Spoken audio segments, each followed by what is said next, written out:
થોડાક દી પહેલા વાડીએ જઈશી બે તો આપણે તેબેલા હાટુ જે પાયો ગાળ્યો તો એ તો કઈ કારણોસર બૂરવો પડ્યો. હવે કેમ લાગે તેબેલા સપનું પૂરું થાય છે કે નહીં થાય? મસ્ત મજાની ખબર પડે કે નહીં થઈ ગયા તૈયાર. અને હવે આપણે જવાનું ટ્રેક્ટર લઈને વાડીએ.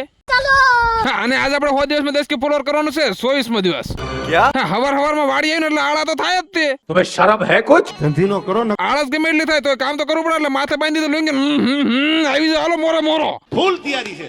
મોરે મોરો આવવા દો. આજ આપણે જાંબળી વખાણા પડેલા બધા ખંડના પાછળ ટ્રેક્ટર ભરી કાઢી લેવાના ભાઈ. એટલે આપણે આવા કામ તો સપટે કરતા કરી નાખું.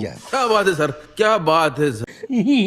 હા, ફાઇનલી પૂરેપૂરી 1.5 કલાકની ગધા મજૂરી બાદ બરોબર કામ થઈ ગયું કમ્પ્લીટ. ના હવે પેલા જેવું કામ નથી થતું. થાકી જવાય છે, ઉંમર થઈ ગઈ ને. કાલે તું પછી વારા ફરતી ખડના બે પરોઠા ભરવાનું કામકાજ પતી ગયું. ઉપરથી પાછા ઠેલવી હોત નાખ્યા બોલો. અને પછી ઘરે જવાનું હતું એટલે થોડું ખડ વાળીને ટ્રેક્ટરમાં નાખી દીધું. ટ્રેક્ટર નીકળી ગયા ઘર બાજુ. કપોર પછી હજુ માંડ આપણે વાડીએ પગ્યા તો પેમદાદે મારી દીધી લુકી એન્ટ્રી. કેમ લાગે પેમદાદા કોની સરકાર આવશે? કોંગ્રેસ આવે છે. બેઠા રહેજો બધાય. અમે બાપુરે મને ભાઈબંધ વાડી માટો મારશે. આપણે જે થોડાક દી પહેલા જેસીબી આવી તો પાયો ગાળ્યો તો નહીં તો બુરી દેવાનો છે. ઉંમર ભલે ગમે એવડી થઈ જાય પણ ટ્રેક્ટરમાં તો ઉભું રહીને મજા તો આવે. હાસું ને हाय हाय इतना सुकून. અમે પાયો બુરવાનું બધું કામકાજ કમ્પ્લીટ થઈ ગયું ને. આર્યા પત્ર ને આર્યા પાઇપ હવે અહીંયા આપણે બનાવવાનું છે તે બેલો. પછી ત્યાંથી આવી ગયા સીધા ઘરે આઈપીએલ હાલે એટલે મારા ઢીગુબેન એકચ્યુઅલી મેચ રમવા તો જવું પડે ને. Bye bye.